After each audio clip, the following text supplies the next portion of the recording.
And now we have J.Q. Sirls, founder and CEO of O.R.B.I.T Inc, who is a visionary in children's storytelling and educational technology, echoing Willy Wonka's spirit in the digital age. Holding a BFA in creative writing and an MBA in innovation, he artfully blends whimsical creativity with business strategy. His children's books, set in Fantoria, a world he created at the age of 7, celebrate childlike imagination, make-believe, and wonder, fostering innovation and self-esteem. As an imagination architect, Sirls creates experiences that celebrate enchantment and wonder. Through Storyteller, thousands of families around the world, often overlooked by traditional publishing, have found themselves reflected in stories that finally whisper, "You belong." Let's welcome J.Q. Sirls to our TED Talk stage.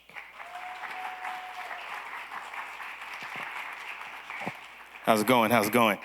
So, in 1993, a lot of big changes happened, and that's exactly when I found my purpose. The first thing was, in Kansas City, there's a place called Crown Center, if you guys have ever been to Kansas City and seen Crown Center. And there was a store that was called, I want to say it was the animation store. I never really knew because I didn't know how to read. I was 7. And when I went there, normally they had old school toys that were like old animation, like, Betty Boop. And so I loved it because I absolutely loved anything imaginative. But that day, it was packed. And I didn't know why, because normally no one's in there, no one cares. I was the only one that cared. And so this time, there's people outside of the store, and they're all gathered in, and I'm moving through trying to understand, why does everyone care? And so as I get there, there's a guy, and he's on a drawing table that was an old school, like Disney-like animation tables, and he's drawing Aladdin. And so I'm looking, and a guy comes and he goes, "That's one of the original animators for Aladdin." And I remember looking and going, adults don't make cartoons. And the guy picked me up, put me on his lap, and he put my hand on top of his hand, and he finished the scene of Aladdin. Blew my mind. And I was like, this is what I want to do. The second thing, there was a little animated TV show. It wasn't animated, it was live action, and it was called McGee and Me. I don't know if you guys ever seen it, but the show was terrible. But the opening, but the opening to the show, it was a little boy who drew a character, and that character came to life and became his best friend. Mind blown. So I'm drawing every single day, hoping that the character pops out and becomes my best friend. Character didn't come out. Now, I didn't think it was impossible. I just thought, oh, this character sucks. I need to create a better one. And so I'm drawing characters after characters after characters after characters. They're not coming to life. I'm pissed off, trying to figure out why, but now I have hundreds of characters. So in my mind, they're alive. I gave them all names. I gave them all likenesses. So what am I going to do with them? And in that time, I created the world of Fantoria, which was the world where imaginary friends come from, my imaginary friends. And so in this place, all of my characters, they lived, they breathed, and it was the source of imagination itself. And so I'm loving it. And I'm like, okay, this is what I want to do. The third thing, it was my first time I ever saw Willy Wonka and the Chocolate Factory, Gene Wilder's version. Again, mind blown. And it was more so on this idea that there was this guy who had unbridled imagination and creativity within his own place, where he was inspired by his own building, and he found a way to bring adults and children into his place, and they both wanted to be there. It wasn't, I'm an adult just coming there for my kid, or the kid just kind of like, oh, I'm tempering because my parent wants to be there. But he found something that adults and children love together. Blew my mind. And it was at that moment, from all of those things, I said, I want to be like Willy Wonka. And to this day, I still want to be like Willy Wonka. Like, literally, my nickname is Wonka Child. And so in that space, I said, okay, now it's time to make some stories. I started writing more children's stories. I'm 7, I'm writing children's stories. I'm writing what I think like the imaginative world of this character, or me becoming like Peter Pan, or me doing what Alice in Wonderland did by going to Wonderland, Calvin and Hobbes. I soaked it all in because I wanted to create like that. I wanted to be Roald Dahl. I wanted to be J.M. Barrie. I wanted to be Dr. Seuss. But if you can catch the pattern, in all of those worlds, none of those characters looked like me. None of those worlds really said that I belonged, even though I loved them. Because all of the books that I saw that featured kids who looked like me were about, your hair is great. I know. Like, your skin is beautiful. I know. Like, you want to see the 600th Martin Luther King book? I already knew that story. I mean, it's good and we need it, but I know. But where's Peter Pan for me? Where's Willy Wonka? Where's Alice? Where's Calvin? Where's Where the Wild Things Are? Where's Max for me? And so I wanted to be that guy. I wanted to be the one who made those stories. But unfortunately, in 1993, there was a 1.6% chance that I would have ever found a book of a character who looked like me. Fast forward to today, literally 30 years later, and it's only grown by a little over 13%. Let's talk about diversity for a second. Everyone, close your eyes for a second. Everyone, close your eyes. Oh, humor me. Close your eyes. Now, think back to your first day in preschool, right? That day. What was it like? What was the air like? The backpack. Were you homeschooled? Was it weird? Were you scared? Do you remember your parents saying, I love you, and you like, homie, don't say that out loud, right? Open your eyes. I can guarantee you that while all of you may have somewhat of a similar story, each and every one of you has a different perspective of that day. And I can guarantee you that there are hundreds of thousands of kids around the world who identify very specifically with your perspective. However, the current publishing company would have only published about less than 2% of you. 95% of you would have been rejected. And it wouldn't have been because your story's bad. They have editors for that.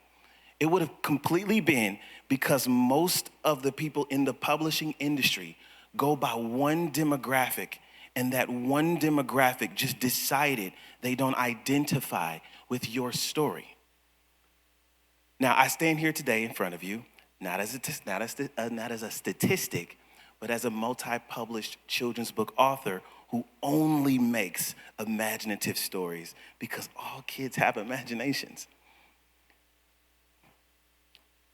When I say diversity, equity, and inclusion, it's not about black, white, Puerto Rican, gender. It's because no two people are the same. No two people are the same. So I started trying to think about ways that I can help kids out a little bit more, because I'm noticing that, like, well, while I'm making books for African-American kids who can finally dream and play and imagine themselves as Wonka or Alice, I found out that only less than 0.4% of Arab children see books about them. Less than 0.02% of Native American kids see stories about them. The stories that we see about Asian kids are usually about some type of kung fu. The stories about Hispanic kids are about usually Mexican food, which not all of them are Mexican. And so where are their stories? And I kept trying to figure out a way, how can I do it? And the publishing industry, it's not necessarily that they're bad, it's just that the business model does not include that diversity, that ability for oneness, that ability for together. So if we were right now to create a publishing company, and I wanted to be like, I'm going to be that guy that creates a really special publishing company, and I'm gonna think about everybody. Well, the problem is that I'm a cisgendered, straight African-American male.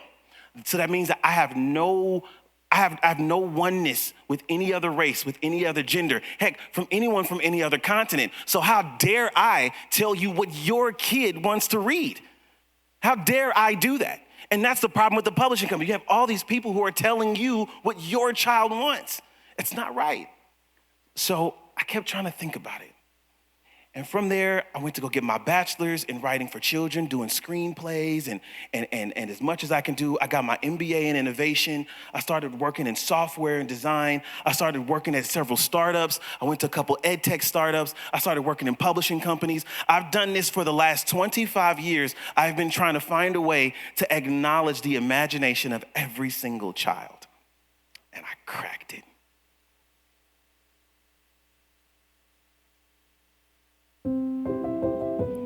I created Storyteller. Storyteller turns every single child into the hero of their own story in under a minute.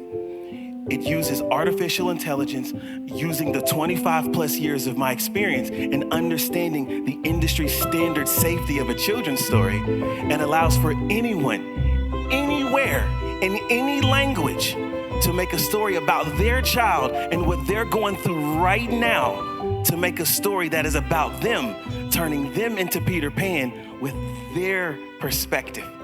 I'm very, very proud of it, because as of right now, we have about over 9,000 stories created around the world. And some of our biggest stories are in Abu Dhabi and Dubai. Those same kids who had that 0.06% of stories, they're making stories for their families now. So let's think about it for a second. We talk about AI, and we say, well, how is it different than ChatGPT?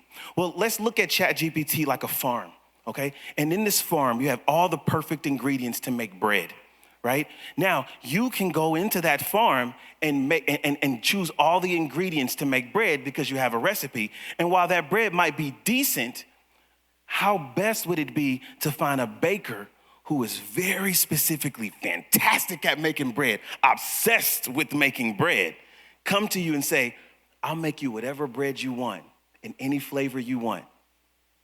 Storyteller is the bread maker, and we're using AI to make sure that you are seen. So imagine it like this. You have a child life service specialist at a hospital, and a little kid is about to go into surgery, and they're about to get their appendix removed, and they're scared. You can go into Storyteller and make a story where they're a knight in shining armor, and the bravest thing that they can do is fight the surgery monster tonight. And you can make that story about them with their name in it. The art comes out looking just like them. And now they're encouraged to go to surgery because they know that when they come out, they're going to be a knight. Imagine going through a really, really sad time, losing someone you love in your family. You can make a story about how to go through that for a child that's in their language, that's in a way that they understand. As a parent or a teacher, you can say, hey, I'm trying to teach a very complex math problem or a very complex English problem. And you can make it about chickens in space pooping on potatoes, flying on waffles, and it'll still teach them math, science, or even another language. Storyteller does that today. So then we think about AI in general. And we say, well, is AI going to take away our jobs, or is AI going to replace authors and illustrators? No. See, when you think about things that you say, I'm afraid of what AI or any tech would do, that is your time to be proactive. When I think about fear, I go, let's be proactive about it. I was afraid that AI might be just as biased as the publishing industry was. So because of that fear, as an author and illustrator, I built Storyteller to become the solution to that fear. So if you're afraid of AI or you're afraid of tech, then that's a call to action for you to be proactive in ensuring that it doesn't become the thing you're afraid of. And Storyteller addresses that. I'm an author. I have a 5-year-old son. We're going to still go to bookstores. We're going to still enjoy books. I'm going to still make books to go in those. But for Storyteller, it allows for you to have an alternative to the needs that you have right now. For that little kid that's in a wheelchair with all the books right now, say, you're special because you're in a wheelchair, like they know. Make the wheelchair into a rocket. Make it fun. Do that. Thank you.